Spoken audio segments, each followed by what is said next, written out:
Senators are questioning a proposal to abolish the Research Institute for Tropical Medicine, RITM, to make way for two new agencies that they say may have similar functions. Camille Samonte is back with this report. Senators are flagging a potential overlap in the mandate of the Research Institute for Tropical Medicine, or RITM, and the proposed Institute of Virology. During the hearing of the Senate Subcommittee on Health and Demography, senators tackled the respective functions of the RITM and the Virology Center. What makes things more complicated is a separate proposal for a Center for Disease Control and Prevention, or CDC. Officials of the Department of Health told senators that under the current proposal, the CDC will absorb the RITM and will retain its functions. Diba, na-chop-chop na si RITM and they will live on in CDC. Bakit may bagong virology na the way you described it, sa pagkaintindi ko, itong mga vaccine research and sabi niyo manufacturing, diba that's the mandate of RITM? RITM Director Celia Carlos explained that their mandate is focused on research pertaining to diseases, medicines, and vaccines related to humans, while the Virology and Vaccine Institute will focus on research of covering other organisms, like plants and animals. The research component of the Virology Institute will cover not only research on humans, viruses affecting humans, but viruses affecting animals and plants as well. So it's a very broad mandate for the Virology Institute. Sub-panel chairperson Senator Pia Cayetano observed a seeming overlap in the functions of two institutions, but Carlos said they will create an executive board to identify the research agenda for each agency to prevent any overlap in functions. However, Cayetano suggested to strengthen and widen the scope of RITM instead of abolishing it altogether. Hindi ba pwedeng i-support na lang si RITM, i-expand nga yung function niya? Is kasi if they say na RITM only does this sa humans lang, o di dagdagan, imbis na mag-create ng bago. The RITM responded saying it would have a hard time responding to wide-scale outbreaks like COVID-19. RITM alone cannot perform a massive response to an outbreak as big as COVID-19 or any other outbreak, for instance. And we need other bureaus of the DOH, such as the Epidemiology Bureau, for the statistics and information. We needed the Disease Prevention and Control Bureau for the policy dissemination and the drafting. Senators are now asking for a detailed outline on the structure and functions of RITM and the proposed Virology Institute. Cayetano also wants more clarification on the matter of fund allocation. For News 5, Camille Samonte, We Are One News. To give us his insights on plans to introduce these new agencies, we have Dr. Jaime Montoya over Zoom. He is the Executive Director of the Philippine Council for Research and Development. Welcome to the big story, Dr. Montoya. Yes, good evening, Robbie and Gretchen, and to all our viewers. Sir, so your thoughts on this? I mean, we're obviously the RITM, the Research Institute on Tropical Medicine, is being treated as the base on all of these discussions.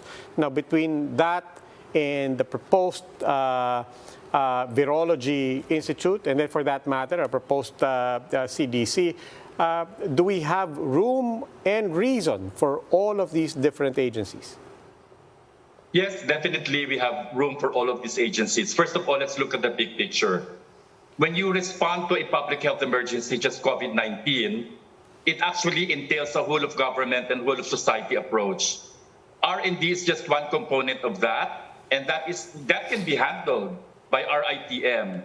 However, when you look at the overall policies, plans, and programs that have to be developed to respond to that emergency, it entails more than the capacity of the existing RITM. It will include, of course, the capacity building in preparation for pandemics or future pandemics. And I think what we have to mention is that, research institutes like the Research Institute for Tropical Medicine is part of the research network. But someone has to orchestrate all of these research efforts so that they're all aligned along the national priorities and avoid duplication. That will be the function of the Virology and Vaccine Institute of the Philippines. It will formulate the National Virology Research Agenda, of which RITM will be one of the implementing partners, in order to ensure that everything is responsive to the needs of the country. Yeah, but Doc, I mean, I think I hope I'm not misrepresenting what Senator Cayetano's points here, but you have the general policy as well that needs to be attended to, and she's saying essentially that, we have the proposed CDC for that. And then for the more specific tasks, let's say in research, whether pang tao or including ang flora, she's saying then why not just expand the mandate of one? Whether it's RITM or this new proposed Virology Institute. The point being that, maybe you could conceivably have two agencies, maybe CDC, but particularly on the level of RITM and a Virology Institute, why not just have one and then expand that mandate there? Well, first of all, the CDC will be focusing on surveillance, responding to public health emergencies. No, the VIP focuses on virology and how R&D will respond to that crisis. So the overall conductor of response to public health emergency is CDC, and RITM is already performing that function. It does surveillance activities for leading cause of morbidity and mortality, and of course for pandemics like COVID-19.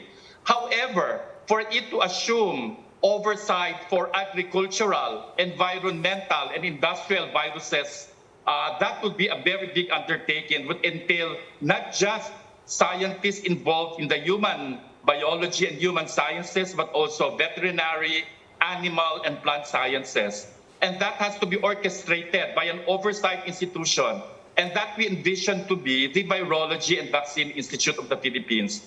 The other thing I'd like to emphasize is that as of now, we do not have a single, and I should emphasize, a single center that does the full cycle of vaccine development from proof of concept to market.